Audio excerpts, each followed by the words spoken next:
et bienvenue pour une petite vidéo un peu spéciale. Aujourd'hui je vais vous parler d'un petit challenge que j'ai envie de vous lancer, le challenge Mesure ta palle. Je pense pas avoir déjà vu un challenge équivalent, en tout cas sur le booktube francophone, anglophone je pense pas non plus mais j'en sais rien. Mais voilà, j'avais envie qu'on réfléchisse un petit peu ensemble, pas juste moi toute seule dans mon coin, à ce qu'était une palle, donc une pile à lire, et à comment on vivait avec notre palle, et de le faire de manière voilà, un peu fun, un peu sympa. Alors d'abord, pour être sûr qu'on part tous sur les mêmes bases, qu'est-ce qu'une palle? Une palle, c'est l'acronyme de pile à lire, donc ça donne globalement l'idée, mais tout le monde ne le comprend pas de la même façon. On peut prendre la palle au sens large, c'est-à-dire tous les livres qu'on n'a pas encore lus et qu'on possède, ou alors on peut le prendre comme certains par exemple qui considèrent qu'ils fabriquent une petite pile à lire par saison, par moment particulier par exemple, pour un challenge, ou simplement les livres qu'ils ont envie de lire au mois d'août 2017. Les deux définitions sont parfaitement correctes, moi simplement je vais vous parler de la pile à lire de façon générale, c'est-à-dire vraiment tous les livres que je possède mais que j'ai pas encore lus. Il faut bien se dire qu'il y a autant de façons de vivre sa pile à lire qu'il y a de lecteurs. C'est pareil pour les expériences de lecture par exemple. Il y a des gens qui arrivent à lire plusieurs livres à la fois, moi c'est pas du tout mon cas, et il y en a qui, comme moi, se plongent vraiment dans un seul roman à la fois et même parfois ont besoin d'une petite période de 2-3 jours entre leurs lectures. Et bien c'est pareil pour la pile à lire.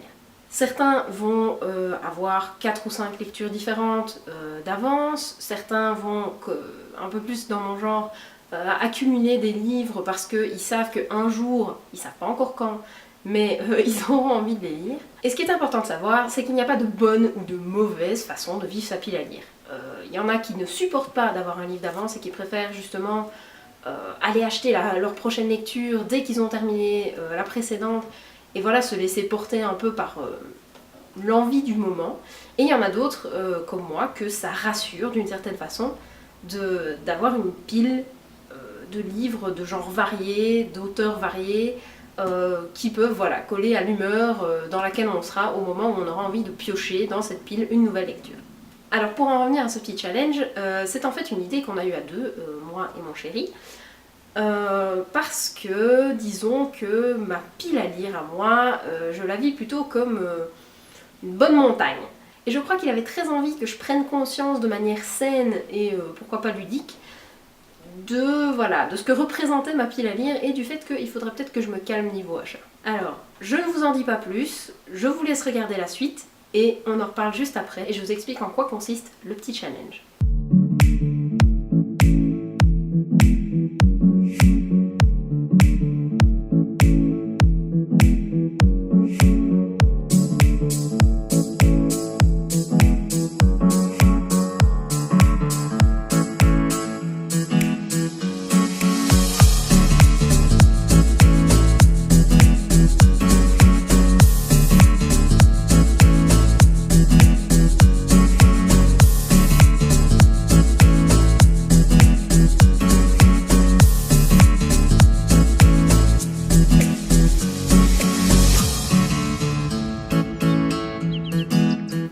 Ce petit montage vous a plu, en tout cas moi ça m'a beaucoup amusé de le faire, même s'il a fallu ranger tous les livres après.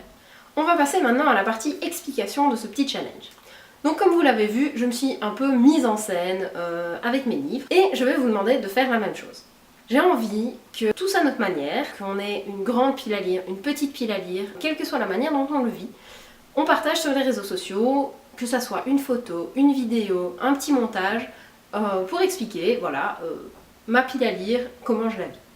Moi, comme vous l'avez vu, je la vis plutôt comme une montagne qui grandit autour de moi et qui finit par me dépasser un petit peu. Mais quelqu'un qui a une petite pile à lire peut tout à fait participer en étant créatif, par exemple jouer sur la profondeur de champ, mettre les livres au premier plan qui font votre taille en tout petit derrière. Peu importe, soyez créatif, montrez simplement voilà, ma pile à lire, comment elle est, comment je la mesure et comment je l'affronte au quotidien.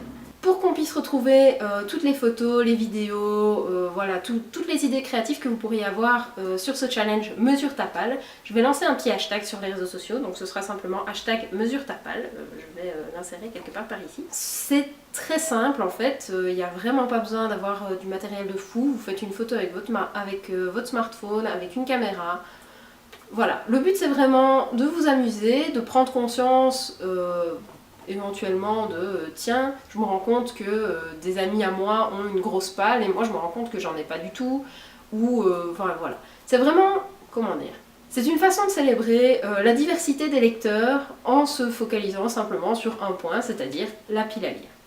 Alors en plus du petit hashtag, si vous me suivez sur les réseaux sociaux qui sont tous dans ma barre d'infos en dessous, n'hésitez pas à me taguer, voilà, j'ai très envie de voir quelles seront vos idées et simplement qu'on puisse échanger à ce sujet, que vous me disiez voilà, si ça vous a amusé de le faire, si vous avez trouvé ça sympa, s'il y a eu une petite réflexion derrière, enfin voilà, j'ai envie qu'on en discute ensemble.